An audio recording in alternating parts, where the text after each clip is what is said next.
ಜೈ ಶ್ರೀರಾಮ್, ಜೈ ಗುರುದೇವ್. ನಾನು ಭಾಸ್ಕರ್ ಅಂಕಾಲ್ ಮುಡುಗು ಶಿವಾರೆಡ್ಡಿ, ಚಿಕ್ಕಬಳ್ಳಾಪುರ ಲೋಕಸಭಾ ಕ್ಷೇತ್ರ ಮತ್ತು ಬೆಂಗಳೂರು ಉತ್ತರ ಲೋಕಸಭಾ ಕ್ಷೇತ್ರದಿಂದ ಎರಡೂ ಕಡೆ ಸ್ವತಂತ್ರ ಅಭ್ಯರ್ಥಿಯಾಗಿ ಸ್ಪರ್ಧೆ ಮಾಡಿದ್ದೀನಿ. ಇದರ ಮುಖ್ಯ ಉದ್ದೇಶ ಇಲ್ಲಿರ್ತಕ್ಕಂಥ ಬಡವರಿಗೆ, ರೈತರಿಗೆ ಸಹಾಯ ಮಾಡೋದೇ ನನ್ನ ಮುಖ್ಯ ಉದ್ದೇಶ.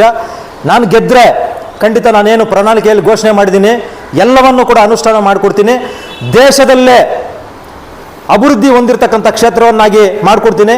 500 ವರ್ಷಗಳ ಏನು ಮುಂದಿನ ಭವಿಷ್ಯತ್ತಿಗೆ ಒಂದು ಒಳ್ಳೆ ಗುಣಮಟ್ಟದ ಕ್ಷೇತ್ರವನ್ನಾಗಿ ಮಾಡಿಕೊಡ್ತೀನಿ. ಒಳ್ಳೆ ಇನ್ಫ್ರಾಸ್ಟ್ರಕ್ಚರ್, ಒಳ್ಳೆ ಡೆವಲಪ್ಮೆಂಟ್, ಟ್ರಾನ್ಸ್ಪರೆನ್ಸಿ ಎಲ್ಲ ಕೂಡ ಮಾಡಿಕೊಡ್ತೀನಿ. ಲಂಚ ವಿಮುಕ್ತಿ ಮಾಡಿಕೊಡ್ತೀನಿ. ದಯವಿಟ್ಟು ಕ್ರಮ ಸಂಖ್ಯೆ 16 ಮತ್ತು 17 ಹೋಳಿಗೆ ಯಂತ್ರಕ್ಕೆ ಮತ ಹಾಕಿ ನನ್ನನ್ನು ಜಯಶೀಲರಾಗಿ ಮಾಡಿ ನಿಮ್ಮ ಆಶೀರ್ವಾದ ಮಾಡಬೇಕು ಅಂತೇಳಿ ಪ್ರತಿಯೊಂದರಲ್ಲಿ ಕಳಕಳಿಯ ಮನವಿ.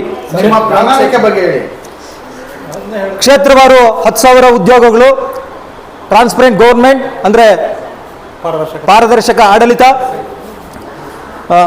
ಈಗ ಕೋವಿಡ್ಗಿಂತ ಮುಂಚೆ ಯಾರಾದರೆ BPL ಕಾರ್ಡ್ ಹೋಲ್ಡರ್ಸ್ ಏನು ಸಾಲವನ್ನು ಮಾಡ್ಕೊಂಡಿರ್ತಾರೆ, ಬ್ಯಾಂಕ್ ಸಾಲ ಆಗಿರ್ಬೋದು, ಪ್ರೈವೇಟ್ ಸಾಲ ಆಗಿರ್ಬೋದು, ಎಲ್ಲವನ್ನೂ ಮನ್ನಾ ಮಾಡಿಕೊಡ್ತೀವಿ. ಸರ್ಕಾರದ ಜೊತೆ ಯುದ್ಧ ಮಾಡಿ, ಹೋರಾಟಗಳು ಮಾಡಿ, ಅದಕ್ಕೆ ಬೇಕಾಗಿರ್ತಕ್ಕಂಥ ಏನೆಲ್ಲ ವ್ಯವಸ್ಥೆಗಳು ಮಾಡ್ಕೋಬೇಕು ಮಾಡಿಕೊಂಡು ಏನೇನು 2020 ಕೋವಿಡ್ಗಿಂತ ಮುಂಚೆ ಯಾರ್ಯಾರು BPL ಕಾರ್ಡ್ ಹೋಲ್ಡರ್ಸ್ ಸಾಲ ಮಾಡಿದರೆ ಆ ಸಾಲ ಎಲ್ಲವನ್ನೂ ಮನ್ನಾ ಮಾಡಿಕೊಡ್ತೀನಿ ಅಂತೇಳಿ ತಮ್ಮಲ್ಲಿ ತಿಳಿಸ್ತಾ ಇದ್ದೀನಿ.